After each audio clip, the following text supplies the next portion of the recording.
സാധാരണ നമ്മൾ പറയാറുണ്ട്, ഇപ്പം നമ്മൾ കേരളത്തിൽ അല്ലെങ്കിൽ കേരളത്തിൽ പ്രത്യേകിച്ചും ഒരു 5 വർഷം കഴിഞ്ഞിട്ടുള്ള ഇവിടുത്തെ ഫാഷൻ എന്തായിരിക്കും, അല്ലെങ്കിൽ ഇവിടുത്തെ ഡ്രസ്സിങ് സ്റ്റൈൽ എന്തായിരിക്കും എന്നറിയണമെങ്കിൽ നേരത്തെ പറഞ്ഞാൽ ജോലിസിനാവേണ്ട കാര്യമില്ല.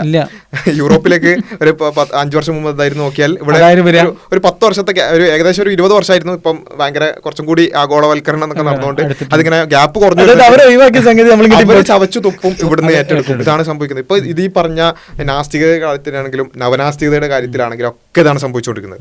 അവിടുന്ന് ചവച്ചു തുപ്പി അവരുടെ അതിന്റെ പ്രശ്നങ്ങളൊക്കെ അനുഭവിച്ച് അവർ തിരിഞ്ഞു നടക്കുമ്പോഴത്തേക്ക് ഇവിടെ അത് എത്തിയിട്ടുണ്ടാവും. എന്നിട്ട് അതിന്റെ പ്രോബ്ലംസ് ഇവിടെ റേസ് ചെയ്യുമ്പോഴത്തേക്ക് അടുത്ത ചവച്ചുപ്പിയ സാധനം ഇവിടെ എത്തിയിട്ടുണ്ടാവും. ഇതാണ് സ്ഥിരമായി സംഭവിച്ചുകൊണ്ടിരിക്കുന്ന ഒരു കാര്യം. അതാണ്. അപ്പോൾ ഈ പിന്നെ ജെൻഡർ വിഷയത്തിലാണെങ്കിലും ഇപ്പോൾ യൂറോപ്യൻ നാടുകളിലൊക്കെ PTA മീറ്റിങ്ങുകളിൽ വലിയ പ്രശ്നമാണ് ഇപ്പോൾ. എന്ന് വെച്ചാൽ അവിടെ ഇത് വളരെ നോർമലൈസ് ചെയ്തിട്ട് കിടക്കുന്നത്. അവിടെ പിന്നെ ഈ ടോയ്ലറ്റുകളിൽ എൻ്റെ ചെറിയ മോള് പോകുന്ന ടോയ്ലറ്റിൽ ഒരാണ് കയറി വരുന്നുണ്ട്, ഇതെനിക്ക് പറ്റൂല, അവിടെ പെനിസ് കാണിച്ച് പേടിപ്പിക്കുന്നുണ്ട്, ഇതെനിക്ക് പറ്റൂല എന്ന് പറഞ്ഞിട്ട് പാരൻസ് വരികയാണ്. അപ്പോൾ ആ പാരൻസ് വരുമ്പോൾ അവിടെയും ഈ നിയമപരമായ കുറെ പ്രശ്നങ്ങൾ, നിങ്ങൾ ഫോബിക്കായ ഒരു കാര്യമാണ് ഉന്നയിക്കുന്നത്, അങ്ങനെ പറഞ്ഞുകൊണ്ട് PTA മീറ്റിങ്ങുകളിലൊക്കെ സ്ഥിരമായി പ്രശ്നങ്ങളാണ്. അപ്പോൾ ഇങ്ങനെ വെസ്റ്റേൺ സൊസൈറ്റി അതിന്റെ പ്രശ്നം മനസ്സിലാക്കി തുടങ്ങുമ്പോഴാണ് നമ്മൾ എന്ത് ചെയ്യുന്നത്, ഒന്നും അറിയാതെ ഇതിലേക്ക് ചാടുന്നത്. പക്ഷെ ഇത് ഇപ്പോ കേവലം ബാത്റൂമിന്റെ ഒരു വിഷയം മാത്രമല്ലല്ലോ. ഇപ്പോ വേറൊരു വിഷയം എന്താണെന്ന് വെച്ചാൽ വിമൻ സ്പേസ്, അതായത് വിമൻ സ്പേസ് ഈ പറയുന്ന ഈ ആളുകൾ പിന്നെ ഇപ്പം ലിയ തോമസ് ഭയങ്കര പിന്നെ കോൺട്രവേഴ്ഷ്യൽ ആയിട്ടുള്ള സബ്ജക്റ്റാണ്. ലിയ തോമസ് പിന്നെ ആളുകളുടെ ഇടയിൽ കമ്പീറ്റ് ചെയ്തപ്പോൾ ഉണ്ടായിരുന്ന റാങ്ക് എന്ന് പറയുന്നത്, അതായത് എന്താ പറയുക, നീന്തുന്ന ആളാണ്, അതപ്പം സ്വിമ്മറാണ്. അപ്പോൾ ഇയാൾ എന്ത് ചെയ്യാണ്, പിന്നെ ആണുങ്ങളുടെ ഇടയിൽ ഇയാൾ നീന്തിയിട്ട് ഇയാൾക്ക് എന്താ 462ാമത്തെ റാങ്കാണ് ഇയാൾക്ക്.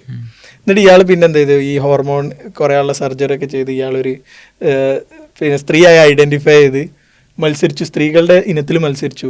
ഇയാൾ ഫസ്റ്റാ, കുറെ കാലമായിട്ട് ഫസ്റ്റാണ്. അതുമാത്രമല്ല എന്നിട്ട് അതിന്റെ കഴിഞ്ഞ 2 വർഷത്തിന് മുമ്പ് അങ്ങനെ വന്ന ഒരു വാർത്ത എന്ന് വെച്ചാൽ ഈ ലിയ തോമസിന് woman of the year award കൊടുക്കണം. അപ്പോൾ ഒരാണ് പെണ്ണായി പോയി സ്ത്രീകളുടെ സ്പേസ് ഒക്കെ കീഴടക്കിയതും പോരാ, അയാളെ ഏറ്റവും നല്ല പെണ്ണായിട്ട് കൂടി. അവിടെ ഒരു കോൺട്രഡിക്ഷൻ ഇല്ലേ, അത് ചിന്തിച്ചു നോക്കിയാൽ മനസ്സിലാക്കുക. അതായത് ഈ പറയുന്ന പിന്നെ ഫെമിനിസവും അതുപോലെ തന്നെ ഇത് രണ്ടും ഒത്തുപോകില്ല. കാരണം എന്താ വെച്ചാല് ഒരാണ് വന്നിട്ട് പറയണ ഞാൻ സ്ത്രീയാണെന്ന് പറഞ്ഞിട്ട് സ്ത്രീകളുടെ സ്പേസ് കൂടി ഒരു മീം ഇറങ്ങിയിട്ടുണ്ടായിരുന്നു അതിനെ പറ്റി. അതെ, ഇവിടുത്തെ സൊസൈറ്റിയിൽ നമ്മൾ ഒരുപാട് പോസിറ്റീവ് ഡിസ്ക്രിമിനേഷൻസ് വെച്ചിട്ടുണ്ട്. സ്ത്രീകളുടെ സുരക്ഷയ്ക്ക് വേണ്ടിയിട്ട്, സ്ത്രീകൾക്ക് വേണ്ടിയുള്ള ബസ്സിലുള്ള സംവരണം, അല്ലാതെയുള്ള സംവരണങ്ങൾ, ഇപ്പോൾ എഡ്യൂക്കേഷനിലാകട്ടെ, ഇതൊക്കെ എന്തിനു വേണ്ടിയിട്ടാണ്? പോസിറ്റീവ് ഡിസ്ക്രിമിനേഷൻ, സ്ത്രീകളെ സുരക്ഷിതമാക്കുക എന്നുള്ള, അല്ലെങ്കിൽ സ്ത്രീകളുടെ